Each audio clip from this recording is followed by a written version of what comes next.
Welcome to the next episode of the Lisa Pezik Show. Lisa Pezik here. And in this episode, I want to talk about copy, content, the language that you're speaking to anybody that comes in contact with you or your business.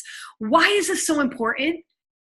Because people are making judgments about whether they like you, whether they want to do business with you, whether they want to interact with you, they want to continue to follow you based on the way you're speaking to them. Is your copy and content conversational? Is the question that I want you to answer. And why is this so important to me right now to share this with you? I'm going through an entire rebrand of my website. I'm so excited about it because I finally have that clarity around the kind of coaching that I want to do.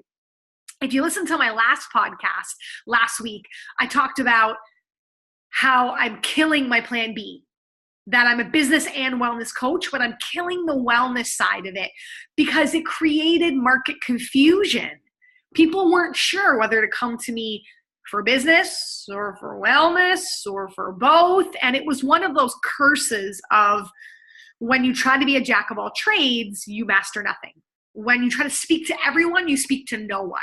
And that's not what you want to be in your copy and your content. You want to know exactly who you're speaking to. You want to know exactly how you can serve and help them. And you want to get that message across as quickly as possible because we are a distracted, time-limited, easily judgmental society. And you want to always put your best foot forward. And when you're not conversational, people tune out right away. The confused mind is going to say no. So if you say something and someone goes, I don't really know what that means. I don't understand that. They're not going to take the time to read more of your blog or your email or your website or your landing page or your social media post. If instantly out of the gate, they're like, I don't understand it. I don't get it. And you have to be you, because when you try to speak like someone else or be like someone else, again, people cut right through that. They see that, they feel that, they know that, and that's an instant turn off. So I want your copy to be rad. I want your copy to be all about you. And I have that acronym RAD because I think rad is such a cool word that means that you are authentically speaking the way you want to speak and spreading those messages that are important to you. So I broke down the 3 things that your copy needs to be with that acronym RAD, as in rad. So your copy needs to be you. And the R that I want you to avoid in the rad is robot speak. I don't want you to speak like a robot. How many times have you read corporate handbooks, policies, and procedures? I can think back to my nursing textbooks, studying manuals for my health and fitness stuff. And it reads like a research study. It reads like a textbook, and it just hurts your brain. It's, I can think back in college when I was reaching for my 7th cup of coffee, staying up late studying, trying to get through this material because it made my brain hurt. Robot speak makes your brain hurt. And what is robot speak? It's, I can help you as a content strategist write out your courses and products that will help you make money so that you can reach a lot of people. And it's like, get to the point. I'll get you impact and income online, right? Or it's, you must not do this. You cannot do that. Instead of saying, you can't show up like that. Nobody's going to listen to that. Like, you have to say it the way you would say it to somebody. You can use contractions. You can start a sentence with but and. You can have a sentence that says, get what I'm saying, with a question mark, instead of saying, do you understand the information that I am presenting to you? Robot speak, people just go, oh gosh, my brain hurts. And I don't want that. I want people to get you, what you're all about, how you're helping them, how you can serve them. And I want them to connect with you instantly. So the R, no robot speak. A and rad, I want you to be rad. So I want you to avoid the airy fairy content. What do I mean by airy fairy? It's the example, if you've ever heard me use it, of when you're a yoga instructor, how you help people.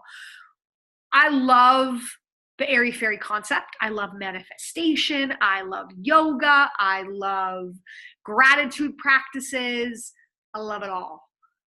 But when I was first getting into understanding it, because I'm not a yoga lover by design, I'm more of a loving burpees, sprinting, go hard or go home kind of person. But as I'm 36, I know I'm not old by any means, I'm realizing how important it is for me to do yoga, because I want to be around for a long, long, long, long, long time doing the business that I love, showing up for my husband and my kid. And if we are blessed to have more children, I want to be around a long, long time for that. So restorative care and yoga is so important to me. So when I'm researching yoga, when I was first getting into it, I can't believe how many business owners and yoga teachers say, I help you bring out your inner goddess and I help you find love and light. And that comes from a beautiful place, and that is what you do. But again, it's airy-fairy. I can't wrap my finger around it. Whereas if you say, coming out of my yoga class, you're going to have less road rage driving home, I can visually see that, as opposed to you're going to radiate love and light.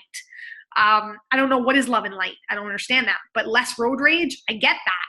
You're going to wake up in the morning with less aches and pains, or when you bend over to tie your shoelace, you're not going to pull something because your body's in alignment.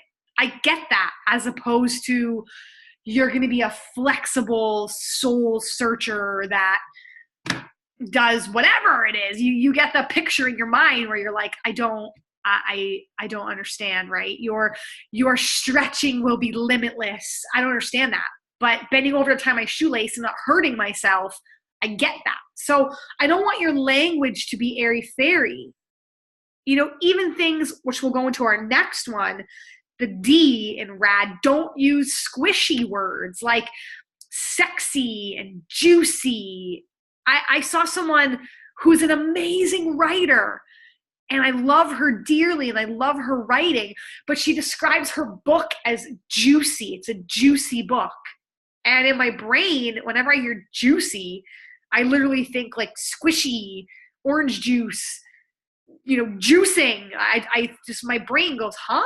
And I know that that's not a big deal, but to the confused person that's going to make a decision whether they want to buy that book or not, I would much rather have it talk about the deliverables in the book than calling it juicy or calling it sexy. Because again, sexy is it's a great word, but it's a word that's left to people's desires. So some people, I personally don't have a problem with sexy. I think it's a great word. Some people are offended by sexy. Some people, when you say sexy, they mean confident. But some people, when you hear sexy, they think slutty. And that's not what it's all in your own personal opinion and bias. So when you use a word like, you shouldn't use strong or sexy or confident. You can say giving you more strength. Owning that room when you walk in, not having sweaty palms, not feeling like you're going to vomit, looking in the mirror and saying, damn, I look good, is a desirable, again, visualization that people can see, as opposed to saying getting ready for your date night and feeling sexy. How about it's walking down? My program allows you, or my program, I shouldn't even say allow, my program turns your husband's head in a second, and he throws down his phone and says, wow, you're my date for the night. That is something that you can visualize and see happening, as opposed to you're going to do my program and feel sexy at the end of it, right? You're going to lose 20 pounds. How about you're going to pull those pants out of the back of your closet and go, holy shit, when you can zip them up because you never thought that day was coming. So don't use those squishy words. Don't be airy-fairy, and don't use that robot speak, right? Robot speak, airy-fairy, Don't use squishy words, right? Rad. I want your talk to be rad. I want you to do the opposite of all of that. I want you to speak like you. I want you to show up like you. I want you to talk like you. And I want you to cut to the chase and get to the point. Because I know for me personally, I'm going back and changing all of my landing pages and all of my funnels because it's too much stuff for people to read. Someone once told me, a mentor, go on your website and cut 30 to 40% of the text and the copy that you have on it because people don't need it. And now that I'm doing the speaking work with Bo Eason, I'm learning that you think you have to spoon feed your audience. You think that you've got to tell them every single detail and tell them what you're thinking and what you're feeling and what you're doing. People get it. When your language is not robotic, not airy-fairy, and not squishy, when it's rad, people get that. They get it right away. They don't have to think about it. There's nothing in their brain going, wait, I'm confused. I'm not sure. I don't understand. Can you tell me more about that? They get it. And then they instantly can make that decision whether they want to keep engaging with you, buy with you. They want to be transactional and buy. They want to be subscriptional and head somewhere else to one of your courses or blogs or social media channels or wherever it is that you want them to go. They're going to go because they're getting it through the copy and content that you put out. Same thing with email. Email open rates are so difficult now because somebody wants another email in their inbox, like they want a hole in their head. I go on like just rants where I unsubscribe from a whole bunch of stuff because people are either spamming me or they're just not providing good value anymore, or I'm just not compelled to open the email. And I think you have to be conversational again when you are writing email subject lines. You have to give people a reason to open it. When you write things like when you write last chance to buy or 50% off or the 3 mistakes you can avoid or did you see that this happened to me yesterday or something specific like I laughed so hard I peed my pants. Like that would make me open it and read that story as opposed to just something that is clickbait or something that is not authentic or not conversational. Because I can go through and see all the things that are being sent to me that I know are buy. It's like sale. And I'm like, I'm not interested. But when you write me something conversational, like I almost peed my pants, I made this huge mistake, I don't want you to make it too. Latest research about, have you seen it? Oops, sorry I sent you that by accident. If you do that by accident, right? It's like, say it like it is. Say it like it's conversational, even though you're in business. Because everything crosses over now. Our business, our relationships, our life. You don't put on your businesswoman hat and talk one way, your businessman hat and talk one way, and then you put on your mom hat and you talk another way, and then you put on your wife hat and you talk another way. You talk how you talk. And the more that you can own that in your speaking, in your writing, in your copy, in your content, the more congruent everything is going to be. So stop trying to be somebody you're not.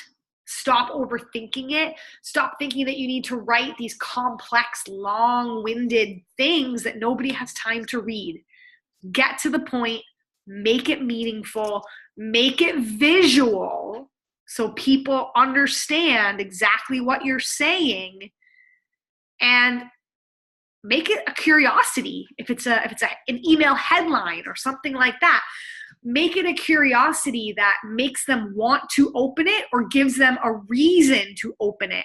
Some simple things I've been doing is writing action required. If I need them to download something, click their confirmation for a master class. If you just write confirmation for master class, they're going to be like, cool, it's my confirmation. I don't have to open that. But if you write action required, And then you talk about how they're going to download a book, or they need to show up because you're going to be teaching them this, or they need to read this first to come prepared. Then you got to let them know that action required, or time-oriented answer needed, time-sensitive scenario, or time-sensitive situation, or whatever word you would say. I wouldn't say situation, but maybe you would. If that's a word you would use, then I want you to use it. But you've got to give them a reason to open it. So be more rad, stay away from robotic talk, airy-fairy words, and don't use those squishy words. And I think that your message is going to hit home a lot better with your target audience, your avatar, and the people that are picking up what you're putting down. Now, you want to know more about how I can help you? I need you to head to lisapezik.com, Freedom Life Coaching, because that's where I can take a look at your exact copy, content, email, all of it. That deep dive of if your email open rates suck, or your webinar registrations suck, or nobody's buying from you, then there's probably something that's missing the mark there in the way that you speak. And I would love to get to the bottom of that and help you change it, because one or two simple tweaks can mean the difference between 0%, 10%, 20%, 30%, 40%, 50%, 60%, and up conversion rates and whatever it is you're trying to put out. And that's where I want to get you. So head to that Freedom Life Coaching, lisapezik.com, and I'll see you next time on the Lisa Pezik Show. Thanks for tuning in.